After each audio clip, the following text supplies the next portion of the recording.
Welcome to part 8 of the Shelby Mustang GT500 build-up. Just currently working on the lights, the rear lights, and doing a little bit of experimentation really. We've got the SMDs that have come in from Germany. They arrived pretty quickly actually. I think it took about 4 or 5 days for them to come in, which is quite a surprise. Normally I am waiting at least a week, maybe 2 weeks before they do come in, so I'm actually surprised that they're in. Obviously the Postal Service knew that I needed them desperately. There is one problem with these SMDs, and that's the fact that it is coated in that horrible, yucky plastic that I was talking to you about and moaning about in the Peterbilt build-up for the the lights on the front bumper and all the issues that I had with it.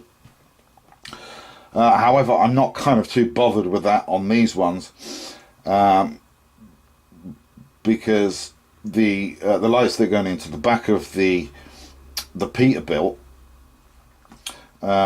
they're not really going to be seen anyway, and I can just clump all the wires together with those anyway, because I can't cut them because I can't get my hands in there properly to actually do that, so they just remain at that length and then just get tucked away. And the good thing is with these ones as well is the fact that the wires on those are slightly longer than the other ones, so it shouldn't give me too many issues actually with pairing them all together. So just keep fingers crossed that works. And the good thing as well with the Mustang build, because these are the rear lights, they'll actually be hidden from view anyway in the trunk, so once I've got them in and they're all grouped up, I can just tie them all together, just to keep them all wrapped up, and you wouldn't even notice really. So that's always good news. Now, one of the things that I have done with the rear lights, you've got the two clear plastic parts that go in the middle. One of them, or the one where my fingers is the indicator, I believe, and the other one is the reverse lights. Now the only problem with that is because they're clear parts and it's not kind of the same structure as the proper car would be. If I was just to put the SMDs in there for the rear lights, for the rear tail lights, you would actually get a glow come through on both of the clear parts. So what I've done is I've just put the Molotov chrome on the back of those, and sorry about my hand shaking, and that seems to do the job. Now as I say, the one where my fingers are, that should be the indicator. I was actually thinking about going in and painting that in the sort of clear orange from Tamiya, but then I thought no, because looking at the actual car itself, they just show up as white anyway on the tail lights, so I'm not going to bother doing that. So it's obviously the bulb that's actually an orange colour itself. The actual light bucket itself, if we can get this into view, there we go. So what I've done with these is I've drilled out a hole in the middle of this one, and also this one as well, to feed the wires through. Now at the moment I'm just experimenting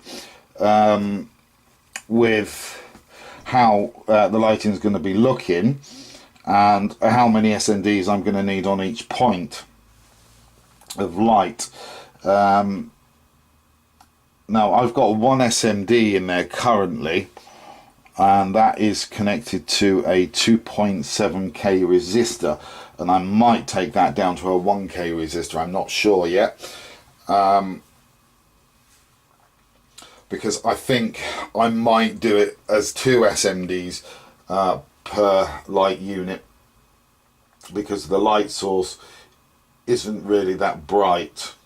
You get a pinpoint of light, but then the rest of it kind of fades off, so I think I might use 2 in there. But if we turn my power unit on, you'll be able to see there where we've got the single bulb in there. Now, as I say, I'm thinking about putting 2 in there. Now, to me, I don't get that massive sort of glare, that massive heat spot coming through. It's not as, I mean, you can see it, but it's not as bad as what it is on camera. But as I say, I think I'm going to put 2 on there, and use a 2.7k resistor with both of those, and it might make it a little bit brighter, and help throw the light around on the inside a little bit more. We just have to see how that goes. Just try them in different positions until we're kind of satisfied as to what position that they actually need to be in, and how many that we need. But I would say at least 2 would be needed per light unit. So I'm just going to carry on and play around with this and see what we can do. And as soon as I've done that, I will come back to you. So I've been working on the rear lights. I've decided to go from the flat red SMDs that I had to the pure brilliant white SMDs that I have. The reason why I've done that is because the flat red SMDs weren't actually giving me the glow that I kind of needed for the tail lights. So I've basically gone over to the pure white ones because they give me a better glow.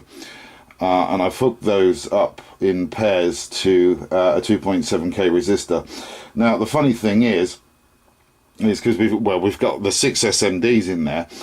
What I did to begin with was I just tied the whole lot up to a 5.7k resistor, and that really dimmed it down for some unknown reason. I don't know why.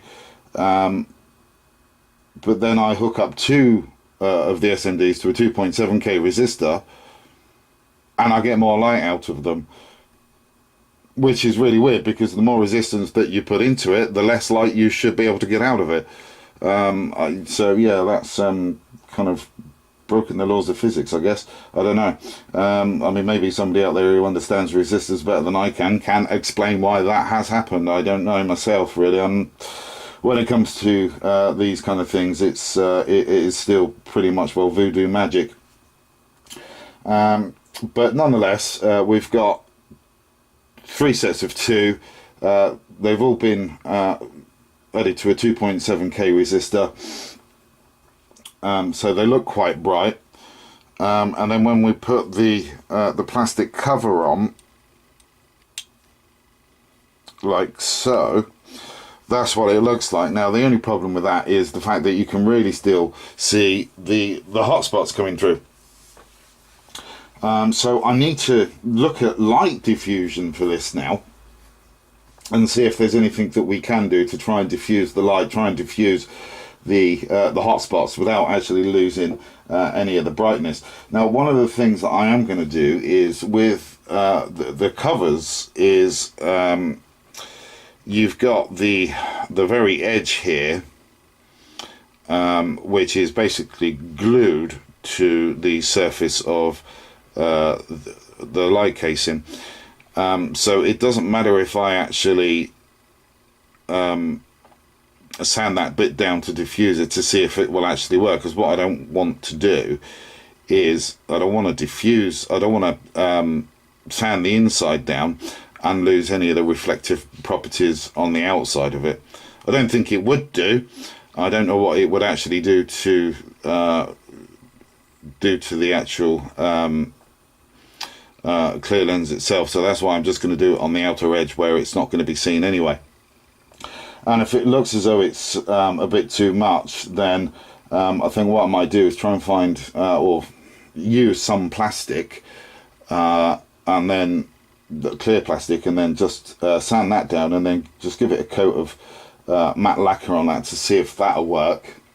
I mean, I've used that technique several times before in some of my the spaceship builds that I've been doing, so that might work on this, although I'm not quite sure because the distances between the actual SMDs and the lens is a lot closer.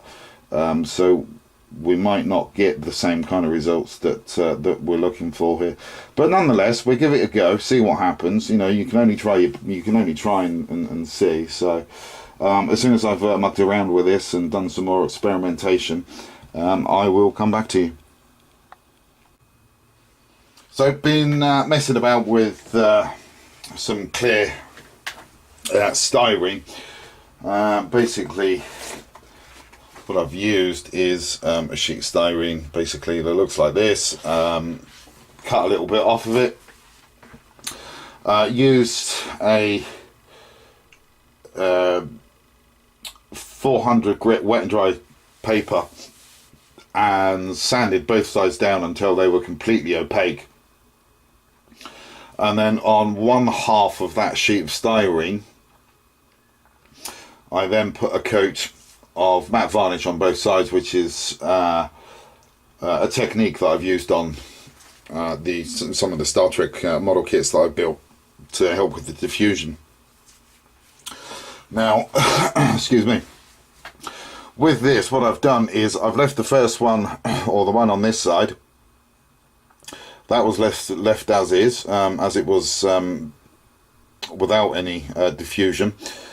This one here is diffused with the strip of clear styrene that's just been sanded down with a 400 grit, and this one here is the one that's been not only sanded down but also coated with the matte varnish as well, that was applied to both sides of it.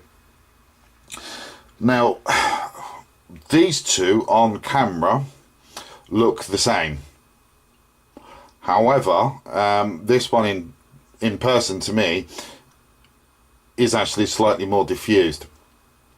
So I think what I'm going to be doing is I'm just going to go ahead and actually properly cut out the styrene and then just tack it into place. I mean, basically, if I take this off, I can just tack that into place on the inside of that part, and then I'll be able to put that back in again, and that shouldn't cause any issues at all with how the lights look at the rear end. So I think that's the way that I'm going to do that. So what I'm going to do is I'm just going to basically trace with a piece of paper around the inside of the light, or the red light cluster, and then I can transfer that to some styrene, and then cut that out from there. What I'm most probably do is actually use some masking tape. To be fair, I think it's going to be quicker to get a bit of masking tape, mask around that area, and do it from there. Actually, I think that's going to be the quicker route of doing it. So I'm going to do that, and as soon as I've got some more progress to this, I think basically once I've got both of them sorted out, I'll come back to you so you can see what they look like. So we got the rear lights in now, and as you can see, they're looking pretty good. I mean, obviously the camera does really heighten the bright spots on these and does overexpose them. In person, they're not really that bad at all. They just look as though they would just be normal bulbs from a car. So, you know, not too worried about that. The diffusion, I really couldn't use it, to be fair, because I didn't actually realise at the time, but some of the SMDs were actually sitting slightly proud of the surface, which basically means that the diffusion piece of plastic was actually butting up against the SMD, so it wasn't getting rid of the hot spot at all, which is a shame. So I couldn't really use that, to be fair, because it just looks stupid, and it would have taken me more effort to actually get the diffuser material in there, or the diffusion material, should I say, in there, and get everything clocked up, than it would have done to do this way, and I would have only seen a very small increment of difference between the two. So really, I mean, to my mind, it just wasn't really worth going through the hassle of doing that. But you know, unfortunately, you win some, you lose some. So yeah, this is what we're with, and as I say, I don't think it looks too bad. I think it looks all right, actually, to be fair. So I'm happy with it, and I guess in some respects that's all that really matters, is the fact that I'm happy with it. So the next step for me on this one now is going to be getting the windows in. And then once the windows are in, it's just all the little auxiliary pieces, you know, like the side lights, and also the rear brake light, and the badge that goes there as well. So yeah, the windows, they do need to be masked off as well and painted. If we just take these for example, you can actually see where you've got the window and the trim piece there. So that trim piece just needs to be painted in the black. So yeah, I mean that's really not going to take too long to do. Really, it just needs to be masked off and then painted. I'll most probably, more than likely, hand paint those rather than just getting the airbrush out. I don't know. It depends. I mean, I've got the rear window and also the windscreen to do as well. So I don't know. I might do it by hand. I might do it by airbrush. It depends on whether I'm feeling lazy or not. But I mean, whichever way you look at it, there's not a lot there to do. But yeah, that's about it for the moment, guys. I will come back to you as soon as I've got the windows in and all of the other bits and pieces, so we can have a final look at the body before it goes onto the chassis. Well, we got everything done now on the body. All the glass is in, so we've got the side glass in, we've got the front glass in as well. As you can see there, we've also got the markers, the side markers in, also on the rear there as well, and also the rear glass, and the Cobra badge is on the back as well, and it's pretty much all the same down that side. And we've also got the rear third brake light in there as well, which is great. So the only things that's really left for me to do to the body is get all the wiring tidied up and squared away properly, and then it would just be a case of marrying the shell to the chassis. And there's only, after that, there's only about another 4 or 5 stages that are left. Some of the later stages, you know, like step 46 there, I've actually already done that. That was done quite some time ago. And again with stage 49, that was really done. So it's just a case of sort of putting those bits in really, and also the wing mirrors, like 50, 51. That's already done. So you know, there's not a lot left to go on this. I mean, after page 53, sorry, after step 53, it's just a case of the next page is just all the decals, which, to be fair, most of them I'm not actually using because I've already got the stripes on the body. I painted those on rather than using the decals. So that's going to be about it for this video. I think it might be getting a bit long, I'm not too sure. But yeah, in the next video, hopefully you're going to see the body sitting on the shell. So I just want to say thank you as well to all my new subscribers recently. Kind of blown away a bit really, because I've only got another 17 subscribers to go as it stands at the moment, before I reached that magical 1,000 mark. Never thought I would actually get that far, to be fair. I mean, when I first started the channel, I would have been quite, you know, I was quite happy if I'd have only got 500 subscribers. But yeah, so that's kind of blown it all out of the water for me, really. I'm really happy with that. But anyway, guys, I will see you in the next update, where, as I say, hopefully we will have the body on the chassis. So until then, thanks for watching, and as always, please do take care.